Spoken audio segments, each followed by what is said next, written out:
เพิ่นอยู่ตะกี้อยู่ในเฮือนน่ะเพิ่นไปบ่ได้จักปีก็บ่ระบบ อู้ประมาณ5 ปีแล้ว5 ปีเนาะเราเป็นมานี่เนาะโดย5 ปีแล้วพาไปดูดีใจบ่ได้ไปได้ย่างได้อันได้เห็นสิ่งแวดล้อมในสบายบ่มื้อป่าวว่าสบายบ่ไม่หาไม่อาต้องเบ็ดนะ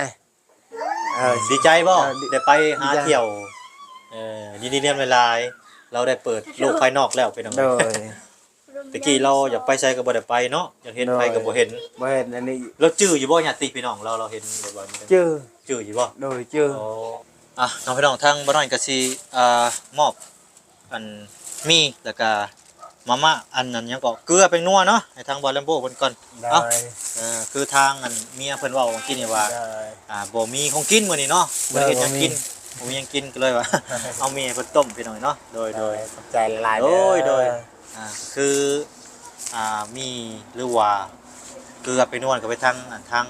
ไอ้แจ็คเพิ่นไอ้แจ็ควงสะพายทางต่างประเทศพุ่นแหละอวยพรให้ใช้เพิ่นเด้อขอบใจเด้อไอเจ็กเด้อตัวนี้ต่อไปหันลำให้รวยสุขภาพแข็งแรงความเจ็บ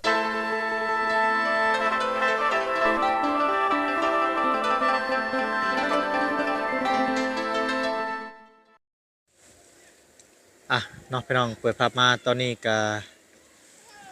อยู่ที่หมู่บ้านแก่งจองพี่น้องเนาะ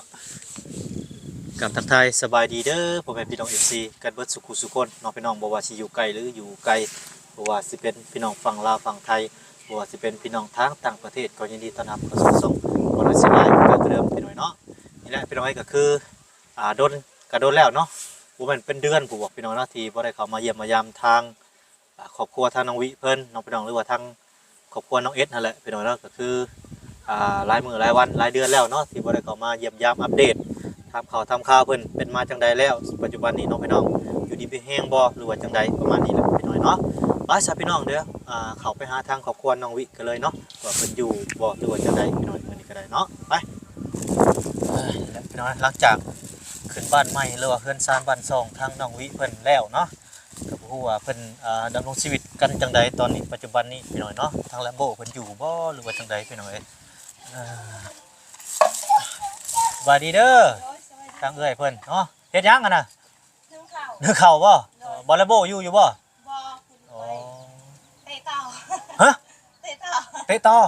เตะต่อแล้วไปใช้บัตรนี่บ่จักครับไปดินถ้าเดินโอ้อยู่ไปลินออกกำลังกายบ่ตัวไปโดนเตะต่ออ้าวน้องวิมาใช้สบายดีน้องวิต่อนิดไหมเนี่ยมื้อนี้วันหยังมื้อนี้ฮู้บ่วันศุกร์ไปโรงเรียนอยู่บ่มื้อนี้บ่ได้ไปมื้อนี้เป็นหยังเกาะเจ็บคอมาได้ลำบากโอเคไปขึ้นไปเทิงเบิ่งก่อนพี่น้องเอ้ยมาเบิ่งเฮือนซานบ้านช่องเก่าเพิ่นเนาะว่าเพิ่นเฮ็ดจังได๋คุมื้อนี้เพิ่นดำรงชีวิตจังได๋อยู่บ้านเฮือนหลังนี้ไผอยู่ซะเอ้ยฮะเจ้าเป็นคนอยู่บ่อ๋อดูแลอยู่แถวนี้เอาเนาะคือบ่แล้วโว้ไปเตะต่อบ่แม่นเตะกะต้อเนาะโอ้ยเตะกะต้อฟังบ่ชัดเจนไปหน่อยบ่น้อยก็ได้จริงๆแล้วไปเตะต่อบ่แม่นเราเตะต่อเนาะกะต้อโดยเฮ็ดกินหยังมื้อนี่นึ่งข้าวอ๋อโดยนึ่งข้าวบอกว่าสิเฮ็ดกินหยังมื้อนี่มีแนวกินบ่มีแนวกินอ๋อโดยน้องพี่น้องบัดนี้ทางแลมโบเพิ่นมาแต่เตะต่อแล้วสบายดีบ่แลมโบสบายดีโดยมาแต่เตะต่อบ่แม่นไปเตะต่อคือว่าเจ้ามาแต่ให้แต่สวนแล้วไปเตะต่อแล้วเจ้าไปย่างออกกำลังกายลิ้นฟังบ่ชัดไปโดยเนาะฟังภาษาคนละภาษาเด้เป็นจังได๋คุมื้อนี้อยู่ดีมีแฮงอยู่บ่อยู่ดีมีแฮงคิดว่าอย่าว่าเป็นนั่นเป็นนี่บ่ได้เป็นหยังเนาะบ่คือบอลแลมโบนี่น้อยนักพี่น้องเราสิเป็นไข่บ่เคยเป็นไข่บ่แต่ละบ่เคยเลยคือเพิ่นออกกำลังกายตลอดเฮ็ดเวียกตลอดทั้งบอลแลมโบเพิ่นแข็งแรงดีพี่น้องเบิ่งกล้ามแล้วเนาะไปเวียกตลอดเลยเจ็บไข้อยู่เฮือนก็เจ็บไข้แล้วอยู่เฮือนเป็นพยานมือนี่ก็มันยากแล้วแม่นแล้วก็เอากำลังกายมันก็ตั้งสุขภาพออกกำลังกายตลอดเนาะคือเจ้านี่ไปเตะต่อตลอดเนาะเตะก็ต่อตลอดแต่ตอนเมื่อตาให้ก็แต่ตอนมื้อนี้ก็เมื่อตาให้ ป้าขนาดไปให้สวนเมื่อยๆนี่ยังไปเตะต่อได้เฉย ไปเตะต่อเชยเมื่อย ครับแท้ เมื่อยแต่4โมงก็ไปเตะต่อ ขอยอยากได้ห่างไกลคือเจ้าเด้คือสิคักเนาะแข็งแห้งตลอดว่าซั่นซะ เลย ดีแล้วดีแล้วทางน้องวิเพิ่นมีน่ะบ่าวที่แข็งแห้งแบบว่าเราฮึกเหิมเฮ็ดเวียกได้ตลอด24ชั่วโมงซั่นว่า เลย พอจังซี่ซะพี่น้องเอ้ยเราเฮ็ดให้เฮ็ดสวนเฮ็ดเวียก ตอนนี้เฮ็ดเวียกยังแน่ตอนนี้มีแต่ให้แต่สวนน่ะบ่ โดยมีแต่ทางชนกล้วยมีแต่ปลูกมันต้นละ มีแต่ปลูกต้นหั่น โดยแล้วปลูกมันต้นกับหันรับจ้างไอ้ โอ้ หันรับจ้างคนเวียดอยู่นี่อีกอยู่บ้านนี่ อ๋อคนเวียดเนาะ โดย โดยน้องพี่น้องทางบ้านน้อยก็สิมอบอันมีแล้วก็มาม่าอันนั้นหยังก็เกลือเป็นนัวเนาะให้ทางบอลแลมโบ้เพิ่นก่อน โด เอ้าย คือทางอันเมียเพิ่นเว้าเมื่อกี้นี่ว่า โดย บ่มีของกินมื้อนี้เนาะบ่ได้เฮ็ดหยัง บ่มี กินบ่มีหยังกินก็เลยว่า เอาเมียเพิ่นต้มพี่น้อยเนาะโดย ขอบใจหลาย โดย เด้อ คือมีหรือว่าเกลือไปนวลก็ไปทางไอ้แจ็คเพิ่นไอ้แจ็ควงสะพายทางต่างประเทศพุ่นแหละอวยพรว่าใช่เพิ่นให้เด้อ ขอบใจเด้อไอเจกเด้อตัวนี้ต่อไปหันลำให้รวยสุขภาพแข็งแรงความเจ็บอย่าให้ได้ความกายอย่าให้มีนอนให้ได้เงินหมื่นตื่นให้ได้เงินแสนสา สา ธุ ธุเนาะ วะ โอเคพี่น้องเอ้ยคือมื้ออื่นน้องวิสิไปใช้มื้ออื่นมื้อพักฮะ กับเสื้อซื้อ ตบเสือซื่อๆบ่ โดย อย่าว่าไปเฮ็ดเวียกบ่ได้ดอกเนาะยัง บ่เฮ็ดเวียกให้มันใหญ่แล้วก็เฮ็ดเวียก แม่น ยังบ่าวได้บ่าวบ่ให้เฮ็ดดอก แม่ๆจักปีก็ลืมเลย เอา 10หรือเก้า 10แล้ว10 11นี่แหละบ้านมุงนี่แหละ แม่นบ่ โดย 10ปี โดยมุงนี่แหละ เติมกีเก่า มีแต่เฮ็ดเฮือกเฮ็ดเวียกอยู่เฮือนอยู่ซ่าน โดยเบิ่งแยงแม่ ซอย นี่แหละ เบิ่งแยงแม่ โดยบ่ให้เฮ็ดบ่ว่าไปใช้ แม่นๆ มีแต่ไปเฮียนแหละอยู่เฮือนนี่แหละตบชงเชื่อเบิ่งกับตัวเองนี่แหละ แม่นให้เบิ่งตัวเองให้กลุ่มก่อนเนาะ โดย ช่วยเหลือตัวเองว่าซั่นแต่ช่วงนี้ โดย บัดใหญ่จังว่าหาเฮ็ดเวียกเหตุการณ์เฮ็ดงาน เขาจำปาเนี่ยมีแต่ในบ้านนี่แหละไปหามอะไรอย่างเนาะ คือทางบอระบูนเก็บกำเนาะแล้วก็ทางน้องเจ้านำบ่ บ่เนาะมีแต่เฮานี่แหละพอดี อ๋อมีแต่เจ้าผู้เดียวนี่บ่ โดย แบบหาทางอันครอบครัวทางน้องวินี่ โดย เออ มีแต่พอดี เพิ่น เฮา เพิ่นอยู่เพิ่นเองเพิ่นเนาะ โดย เพิ่นอยู่แต่ทางเพิ่นออกเฮือนเนาะว่าง่าย โด ซะ ย อ๋อโอเคเข้าใจแล้วพี่น้องเอ้ยเนาะเอาพี่น้องเอ้ยก็ให้เป็นกำลังใจทางครอบครัวเพิ่นเนาะสู้ๆนี่แหละเป็นจังได๋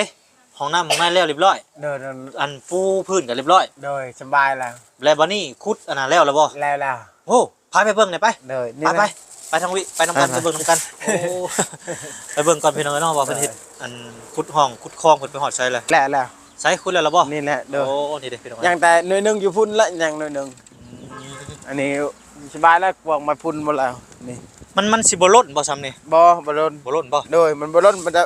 นำมันจะไปแห้งมันไปแบบธรรมดาแบบนี้ชื่อต่ำๆนี่ อ๋อมันบ่ได้ไหลแห้งว่า โด ซั่ ย นซะมันไหลแห้งจังหวะนั้น โด เนาะ ยยานแต่เพื่อนน้องวิทย์นั่นแหละยานเห็นบ่ขุดมาพี่ แกแต่ทางนั้นเนาะ โดยมันชาชีฉากมาพี่ เอ้าลูกไผอันนี้ฮะลูกเจ้าบ่ ลูกน้อย มาในเฮือนนี่บ่ได้ลูกนี่ โดย โอ้คือหนุ่ยเป็นตาหักแท้ ทางพุ่นก็ลงเรียบร้อยเนาะ โดยเรียบร้อยแล้ว ขุดจักมือก็ มันมือหนึ่ง มือหนึงเนาะ โดย ผู้เดียว ผู้เดียว ป๊าดผู้เดี มื ยว อ ผู้เดียว เบาเตียงมานะ โอ้มือบ่เตียงมาหั่น โดย ขุดแต่เช้าจนค่ำบ่ บอประมาณ3 โมงแล้วเลย3 โมง4 โมงแล้วเลย จักโมงตอนเช้าขุด ตอนเช้าประมาณ7 โมง โอ้7โอ้เขาเดียวเลยเนาะแป๊บเดียวนึง บ่ได้กินข้าวเลยละ เอ้าเจ้าบ่ได้กินข้าวเลย โดยบ่เตียงละหาเว้ากินข้าวก่อนบ่เตียงละชื่อให้อาหารกินก่อน โอ้พอดีสปั๊บบ่เตียงเข้ามาแล้วก็เจ้าขุดเพิ่นก็เอาหาข้าวหาน้ำให้สู่กินเนาะ โดย พอดีโปะเปะเลยเป็นยังไงโอ้ขุดพอดีแล้วเลยจักมื้อแล้วก็ลืมเลยประมาณอาทิตย์หนึงนี่แล้ว ประมาณอาทิตย์หนึงเนาะ โดยอาทิตย์หนึง2 อาทิตย์นี่แล้วละมงนี้ละ เลยภารกิจสำเร็จไปที่เรียบร้อยเนาะไปเบิ่งจังได๋ห้องน้ำไปเบิ่งห้องน้ำ โด กัน ย เพิ่นเฮ็ดแล้วบ่ซื้อจังไดนี่แล้วเรียบร้อยเบิดแล้วเนาะ โดย คลองนั่นก็ขุดไปทางนั้นเนาะ โดย มันสิไหลไปพี่บ่ลุงสิไหลไปพุ่นน้ ไล่นี่ก็ไล่ไปพุ่นละ ำมันสิไหลไปพุ่นบ่ โดยให้มันไล่ไปพีละ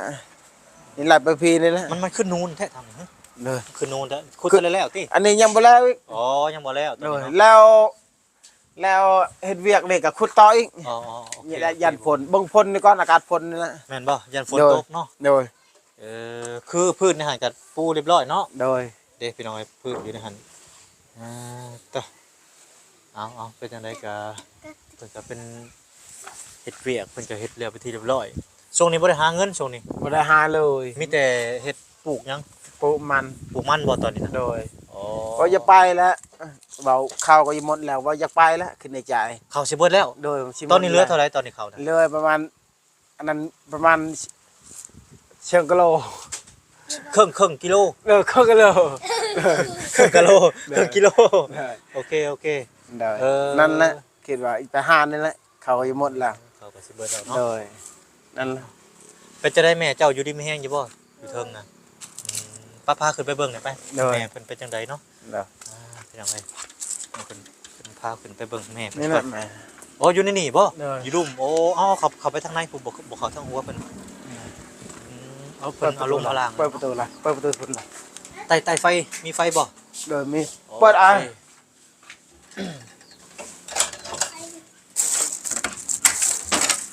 อ๋อเป็นจังไดเด้พี่น้องเฮือนไม่สำเร็จไฟปุ่งน้ำก็ไหลไฟก็สว่างแล้วบัดนี้เนาะตู้เย็นก็มีบัดนี้พี่น้องเอ้ยสบายดีเด้อเด้อสบายดีแม่น้องวิ สวัสดี สบายดี เป็นจังไดอยู่ดีไม่แห้งอยู่บ่เอ้ยเราโอ้บ่ได้เจ็บบ่ได้อันเอาฮ้อนเอาร้นคือเก่าบ่ตอนนี้หมอ โดยเอ่อกินข้าวกินน้ำแล้วบ่ ไปจะเราจะบ่ยั่วกินแล้ว กินแล้วเพิ่นว่าเนาะมื้อหนึงกินข้าวจักเทื่อเพิ่นกิน ป น่ะ ระมาณ3ขาบ สามข้าวคือกันเนาะ โดย ปกติเออเป็นจังไดดีใจบ่ได้นอนเฮือนใหม่นี่ มันไป ใจบ่ดีใจ เพิ่นฟังบ่เขาฮู้เรื่องเนาะ มันไปอ่านมาเบิ่นดงตะไม้อ่ะว่าอ่านบ่อ่านเบิ่นดงตะไม้อ่ะ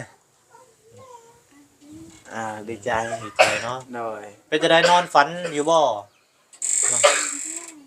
พันเบิ่ ฝันว่าจังได มันเปล่าหน่ะ ลืมแล้ว พันน่ะกินขนม ฝันได้กินขนม เลย โอ้ นี่ก็กินขนมเลย นี่ได้กินขนมเลยเนาะโอ้ฝันเป็นจริงอีหลีซะ เลย เอาดีใจนำยินดีนำเพิ่นหลายๆเนาะแต่เก่าโคตรยากเลยเนาะแต่เก่านะอยู่ เดี๋ยว เนาะ ยากและอยู่นำกัน ยากแฮง มันก็ยากและชาวชีมันหอน อันนี้สบายแล้วอยู่ลงอยู่ลุมนี่ดีใจแล้ว ดีใจแล้ว เย็น ก็ลอกเข็นเพิ่นได้ซะ รอนี่ได้รอนี่ อยู่นี่บ่อ๋อนี่เนาะ โดย อันแต่ละมื้อเราก็เอาออกไปหลินอยู่บ่ ไปเล่นแต่ละมือแต่นี่เฮาบ่ได้คาเฮือนเลยก็บ่ได้อยู่ อ๋อแบบ มื้อใดก็เฮาพักก็เฮาอยู่ อ๋อบ่เป็นหยังโดยคือนั่นนะโดยคือว่าแปะไปตลอดแล้วบ่ได้อยู่เฮือนแต่อายมานะ สำเนียงก็ถือว่าโอเคแล้วแหละเพิ่นไปมาได้ เพิ่นอยู่ตะกี้อยู่ในเฮือนน่ะเพิ่นไปบ่ได้จักปีก็บ่ระ บ่ บ่ อู้ประมาณ5 ปีแล้ว 5ปีเนาะเราเป็นมาเนาะ โดย5 ปีแล้ว ถามไปดูดีใจบ่ได้ไปได้ย่างได้อันได้เห็นสิ่งแวดล้อม ในสบายบ่มื้อป่าวว่าสบายบ่ไม่หาไม่อาต้องเบ็ดนะดีใจบ่ ดี ได้ไปหา ดีใจ เที่ยวยินดีเรียนเวลาเราได้เปิดโลกภายนอกแล้วเป็นจัง โด ได ย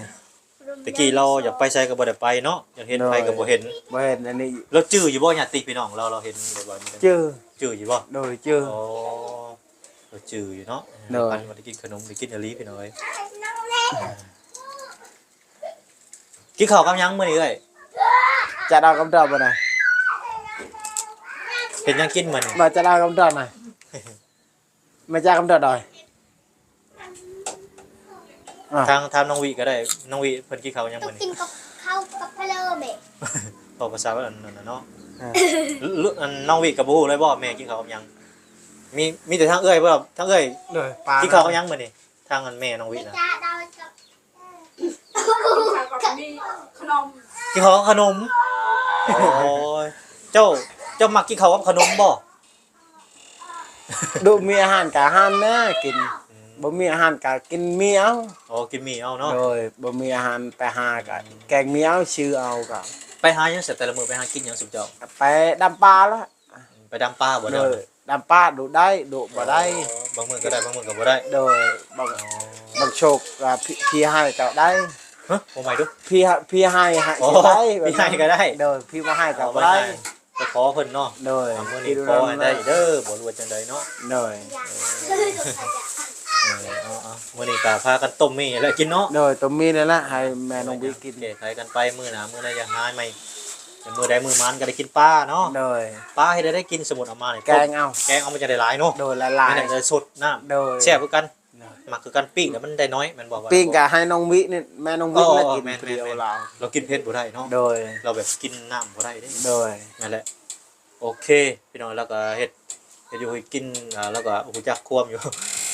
สลัดอยู่แกงจังหลายคนกินอิ่มว่าซั่นซะเนาะ โดย เอาชาวทางอัน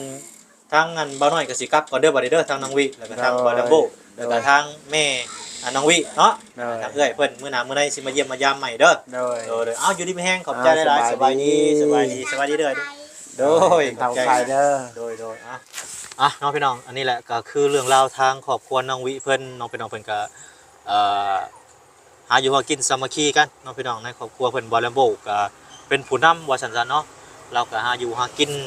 เฮ็ดนั่นเฮ็ดนี่เฮ็ดให้เฮ็ดสวนพี่น้องเนาะทางบ่แลมโบก็ได้ก็นี่แหละพี่น้องดำรงชีวิตให้เพิ่นก็ได้เฮือนได้ซ่านแล้วเนาะทางทีมงานหรือว่าทางผู้ใหญ่ใจดีก็ต่อไปก็คือสิแบบว่าให้หรือว่าบ่สามารถช่วยสู้หรือว่าให้เพิ่นนี่หรือว่ามอบเงินให้เพิ่นหรือว่าจังใดนี่แหละน้องพี่น้องก็คือว่าสำนี้ก็ต่อแข้งต่อขาให้เพิ่นได้แล้วเนาะก็มีแต่ว่าให้เพิ่นสู่ชีวิตเองว่าฉันจะถ้าแม่นว่าเฮาสิเอาให้ตลอดน้องพี่น้องมันก็เป็นไปบ่ได้เนาะคนเฮามันต้องแบบว่าสู้ด้วยแฮงสู้ด้วยใจตัวเองยืนด้วยลำแข้งลำขาตัวเองว่าฉันจะเนาะอันนี้ก็คือเพิ่นปูทางให้เนาะบอกเต้าหรือว่าปูทางเฮ็ดเฮือนเฮ็ดซ่านให้ตอนทวิตเพิ่นก็ขาดนั่นแหละน้องพี่น้องขาดเฮือนขาดซ่านขาดที่อยู่อาศัยตอนนี้ก็คือทางทีมงานและ FC ผู้ใหญ่ใจดีก็เป็นกำลังใจให้ทางครอบครัวเพิ่นนั่นแหละเนาะพี่น้องเนาะจะได้ก็ขอบคุณทั้ง FC ผู้ใหญ่ใจดีหลายๆเด้อเนาะพี่น้องที่เป็นกำลังใจให้ต่อแข่งต่อขาให้พ่อแม่พี่น้อง FC กันเบิดสุขุสุคนนั่นแหละเนาะพี่น้องเนาะขอบคุณหลายๆไปแล้วสบายดีพี่น้องสบายดี